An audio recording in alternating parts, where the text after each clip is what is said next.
দাঁতপুর গ্রাম পঞ্চায়েতের উপপ্রধান ও বিশিষ্ট সমাজসেবী ও জনদরদি জননেতা আব্দুল হাইয়ের উদ্যোগে হয়ে গেল ইফতার মজলিস।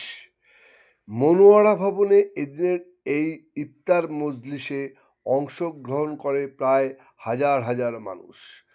প্রথমেই তারা প্রত্যেকটা টেবিলে ইফতার সামগ্রী তারা রেডি করেন। তারপরে ইমাম মুয়াজ্জেমরা এসে প্রার্থনা করেন। প্রার্থনা শেষে তারা ইফতার করে। ইফতারে বহু মানুষ উপস্থিত ছিলেন এবং ইমাম মুয়াজ্জেম ছাড়াও উপস্থিত ছিলেন বিশিষ্ট ব্যক্তিবর্গরা। আসুন আমরা দেখব সেই ছবি এবং ইফতার শেষে আব্দুল হাই কী বললেন সেটাও আপনাদের শোনাবো এবং দেখাবো পুরো ইফতার মজলিস। আসুন দেখে নিন। আমি দায়িত্ব নিয়ে বলতে পারি যে আমার পাশে বসে থাকা আমার ভাই আব্দুল হাই মহাশয়, তার চিন্তা ভাবনা এটাই যে মসজিদ, মাদ্রাসা, খানকা, যখন মসজিদের কমিটি মানুষ তার কাছে এসেছে, আমরা বলতে পারি এলাকার মধ্যে যারা মসজিদ কমিটির মানুষ বাবুর কাছে এসেছে, ভাইজান একটু চিন্তা ভাবনা করে নিন, ঠিক আছে দোস্ত। আমাদের পাশে আমিনপুর কেএমসি আমিনপুর মাদ্রাসা,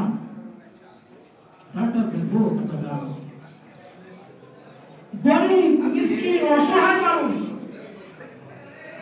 মেয়ে, সবই আমরা জানি। এই যে আজকে একটা দোয়ার মজলিস, এই মজলিসে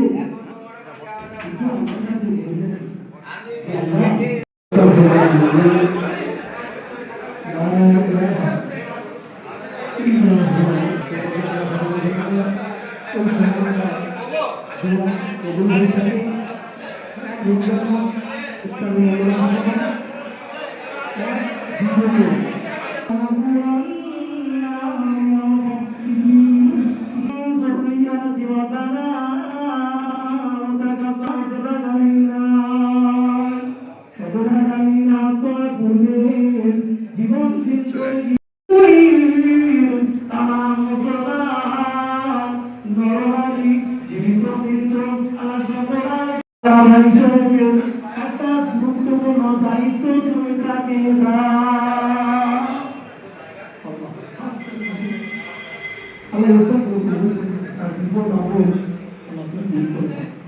আল্লাহ খাস করে সবই তো তুমি জানো ভালো, তোমার কাছে কেমন ভালো চাইবে আল্লাহ তুমি এটা কবুল করে সেইভাবে কবুল করে নাও।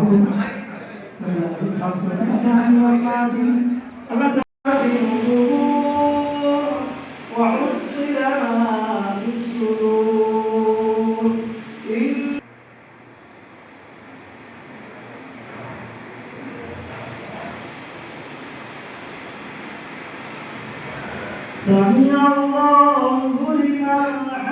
প্রত্যেক বছরই উনি এই ইফতার পার্টি করেন এবং বিগত দিনে দেখলাম যে দোল এবং ঈদের আগাম শুভেচ্ছা গরিব মানুষদের বস্ত্র বিতরণী করেছে সমন্বয় হিন্দু মুসলিম সবার একসঙ্গে নিয়ে।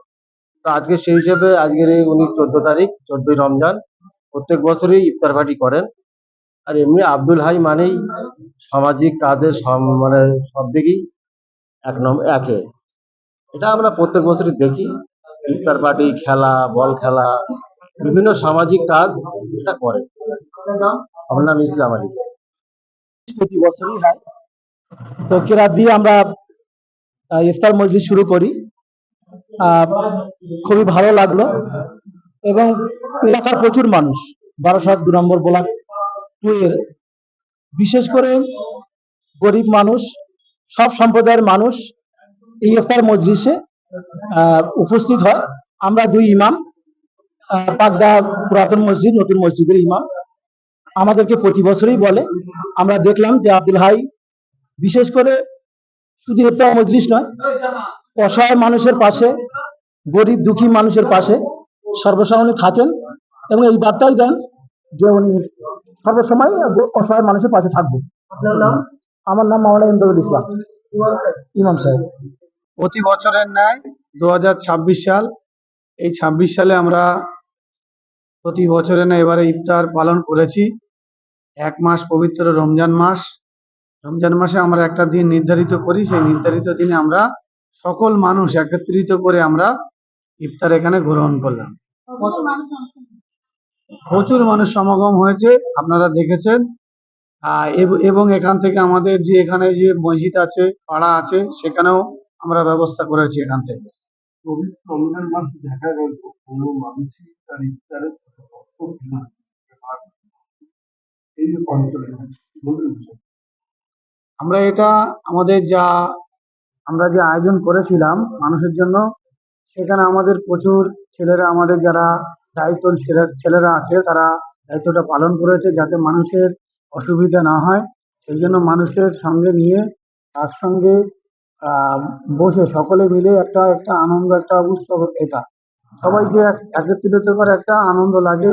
একসঙ্গে বসে ইফতার কাটা একটা সুন্দর সুন্দর লাগে। বসে সবাই একসঙ্গে পালন করলে এটা ভালো ভালো লাগে। আমি সবসময় আমার অনুষ্ঠানে আমি কোনো মানুষ ভেদাভেদ করি না। সকলকে সমন্বয় করে একসঙ্গে জাতি ধর্ম নির্বিশেষে একসঙ্গে আমরা সব ধর্মের লোক, আমরা একই মানুষ, একসঙ্গেই পালন করি সবকিছু। সবাইকে আগাম ঈদের শুভেচ্ছা জানাবো। সকলে সুস্থ থাকবেন, ভালো থাকবেন, এটুকু তাদের শুভকামনা করবো।